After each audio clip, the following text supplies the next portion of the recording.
Bwana, watu wengi wamekuwa wakijiuliza chuki ya hawa watu wawili inatokea sehemu gani kati ya Zuchu na Mange Kimambi, kwa sababu tumekuwa tukiona bwana Mange Kimambi akimjibisha sana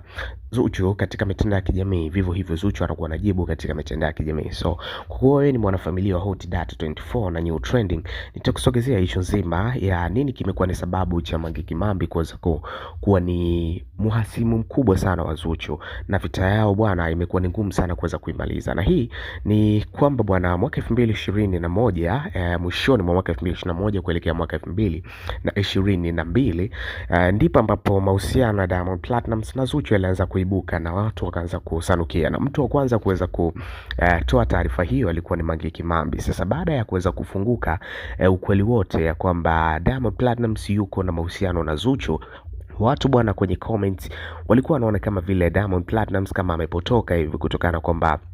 walihisi Zuchu sio mtu sahihi wa kuwa na Diamond Platnumz katika mahusiano hayo, na hivyo bwana ikapelekea kuleta mzozo mkubwa sana kwa comments za watu, hasa kwenye page za Mange Kimambi na vitu kama hivyo. So Mange Kimambi akaamua kuweza kubeba ule mzigo kama ni kwake kwa kumtetea sana Zuchu, na hata pia walipotoa baadhi ya ngoma zao ambazo wako pamoja alikuwa anazicheza na kuweza kuziimba kwa pamoja. Lakini Mange Kimambi kama unavyojua kawaida yake ni kuweza kuripoti, so aliweza kutoa za ndani ya kwamba Diamond Platnumz bwana yuko waliweza ingia kwenye mahusiano pia na Gigy Money na kuweza kulala na yeye anadai kama hivyo nyumbani kwa Diamond Platnumz, Zuchu akiwa amelala floor ya juu nikimaanisha gorofani kabisa, lakini Diamond Platnumz akiwa amelala chini na akaweza kulala na Gigy Money. So story ile iliweza kumuumiza sana Zuchu kiasi cha kwamba kuanza kureact katika mitandao ya kijamii na kuweza kuzungumza mambo mengi kuhusiana na Mange Kimambi, akaweza kudai kwamba huku anakukaa Marekani bwana analala store na vitu kama hivyo,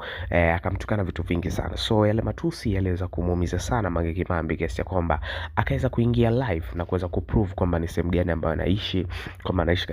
katika gorofa tu nzuri karibu na ufukweni beach na vitu kama hivyo. So hiyo ndio ilikuwa reason kubwa ya kuweza kumfanya bwana Mange Kimambi na Zuchu kutokuelewana mpaka leo, kwa sababu Zuchu pia aliweka wazi kwamba hampendi na mkubali na hata kuja kumkubali siku zote, na ndio vita yao bwana ndipo ambapo iliweza kuanzia. So hiyo ni issue ambayo inaweza kutokea kati ya hao watu wawili, ndio maana mpaka hii leo mambo yao yamezidi kuwa ni mgumu sana sana.